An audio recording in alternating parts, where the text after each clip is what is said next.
Welcome dear everyone to my YouTube channel Wahed Math World. মই আজিৰ এই ভিডিঅ'টোত জেনেৰেল মেথমেটিক্স ক্লাছ 10 চেপ্টাৰ 8 অৰ্থাৎ অষ্টম অধ্যায় ট্ৰিগোনোমেট্ৰিৰ পৰিচয় ইন্ট্ৰোডাকশ্যন টু ট্ৰিগোনোমেট্ৰি ইয়াৰে মই এক্সাৰসাইজ 8.1 ৰ কুৱেশ্যন নাম্বাৰ 6 আৰু 7 ধুনীয়াকৈ মই তন্নকৈ সমাধান কৰি দিম। তোমালোকে ভালকৈ চাবা আৰু শুনিবা, নিশ্চয় তোমালোকৰ ক্লিয়াৰ হ'ব। চোৱা 6 নম্বৰটো, যদি এ আৰু বি সূক্ষ্মকোণ হয় যাতে cos a equal to cos b, তেনে দেখুওৱা যে কোণ এ ইকুৱেল টু কোণ বি। একেবাৰে অতি চিম্পল কিন্তু চ' ইম্পৰ্টেণ্ট, চ' চিম্পল চ' ইম্পৰ্টেণ্ট। চাবা তোমালোকে, এটা মই লৈছোঁ, এটা ত্ৰিভুজ আঁকি লৈছোঁ মই, এ বি চি, চি কোণটো কিন্তু সমকোণ। ধুনীয়াকৈ চাবা তোমালোকে।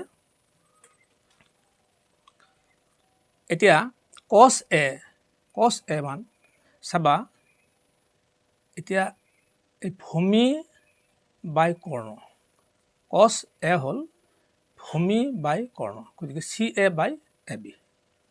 cos b এইটো আছে, চাবা আমি যিটো কোণ লওঁ সেই কোণটোৰ লগত ভূমি থাকে, গতিকে এই বি ক্ষেত্ৰত ভূমি এইটো, লম্ব এইটো। এই কথাটো ভালকৈ মনত ৰাখিব লাগিব। চ' cos b কি হ'ব, ভূমি বাই কৰ্ণ, এইটো ভূমি হৈ গ'ল, এইটো কৰ্ণ হ'ল। cos bৰ কাৰণে কিন্তু ভূমি এইটো হৈ গ'ল, cos এৰ কাৰণে কিন্তু ভূমি এইটো আছিলে, কাৰণ যিটো কোণ আমি উলিয়াম সেই কোণটোৰ লগত ভূমিটো থাকে। নিশ্চয় তোমালোকৰ ক্লিয়াৰ হৈছে এইটো। চাবা এতিয়া আমাক দিয়া আছে cos a equal to cos b দিয়া আছে, গতিকে cos a আৰু cos b যদি সমান হৈ যায় তেনেহ'লে ইফালে অনুপাত দুটাও সমান, দুইফালে অনুপাত চাবা এ বি আৰু এ বি কটা গ'ল, কেঞ্চেল, এইটো কেঞ্চেল হ'ব। থাকিব কি C A is equal to B C, C A is equal to B C, C A is equal to B C. এই দুটা বাহু সমান, এটা ত্ৰিভুজৰ দুটা বাহু সমান হ'লে সেই ত্ৰিভুজটোক সমদ্বিবাহু ত্ৰিভুজ বুলি কোৱা হয়। সেই সমদ্বিবাহু ত্ৰিভুজ হ'লে বাহুৰ লগত লাগি থকা কোণ দুটাও সমান হয়, সেয়েহে কোণ এ ইকুৱেল টু কোণ বি হৈ গ'ল। So' simple so' important this question. এতিয়া চোৱা 7 নম্বৰ কুৱেশ্যনটো তোমালোকক দিয়া আছে, 7 নম্বৰ কুৱেশ্যনটো চাবা। এতিয়া দিয়া আছে কি, যদি cot থিটা ইকুৱেল টু 7/8 তেন্তে মান উলিওৱা এই দুটাৰ মান উলিয়াব লাগে। চাবা তোমালোকে, অতি চিম্পলভাৱে মই সমাধান কৰি দিছোঁ। চাবা, মই এটা ত্ৰিভুজ আঁকি লৈছোঁ এ বি চি, মই থিতাটো ইয়াত ধৰিছোঁ বা তোমালোকে ইয়াতো ধৰিব পাৰা, মই এই কোণটো ইয়াত ধৰিছোঁ। cot থিটা ইকুৱেল টু 7/8, কটৰ মান 10ৰ মান তোমালোকে 10টো জানা, লম্ব বাই ভূমি, লম্ব বাই ভূমি হয় 10, তাৰ উল্টাটো কি হ'ব, কট হ'ব। গতিকে কি হ'ব, A B by B C আছে 10, গতিকে B C by A B cut হ'ব। আমি কট পালোঁ, গতিকে বি চিৰ মান কি হ'ল 7 আৰু এ বিৰ মান কি আছে 8, গতিকে আমি এইটো 7 পালোঁ, এইটো 8 পালোঁ, কিন্তু কৰ্ণৰ মানটো আমি পোৱা নাই। পাইথাগোৰাছৰ সূত্ৰমতে আমি এই কৰ্ণৰ মানটো ওলাই ল'ব পাৰোঁ।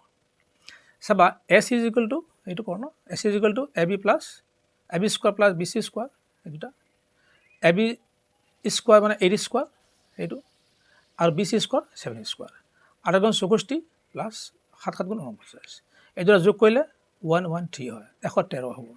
গতিকে এছ ইজ ইকুৱেল টু √113, 113। চাবা এইটো, চাবা আমাক এইটো কৰিব দিছে কুৱেশ্যন নম্বৰ 1ত, 7(1)ত 1 প্লাছ চাইন থিটা বাই 1 প্লাছ চাইন থিটা ইনটু 1 মাইনাছ চাইন থিটা, 1 প্লাছ কছ থিটা 1 মাইনাছ কছ থিটা। গতিকে A plus B into A minus B, A square minus B square, 1ৰ ওপৰত স্কোৱাৰ দিলে হয় 1 হ'ব, গতিকে A square minus B square formula. 1 minus sine square theta equal to cos square theta হয়, 1 minus কছ square theta equal two sign square theta হয়। গতিকে কছ বাই চাইন ইকুৱেল টু কট হ'ব, কট স্কোৱাৰ থিটা, স্কোৱাৰ আছে কাৰণে স্কোৱাৰ দিলোঁ।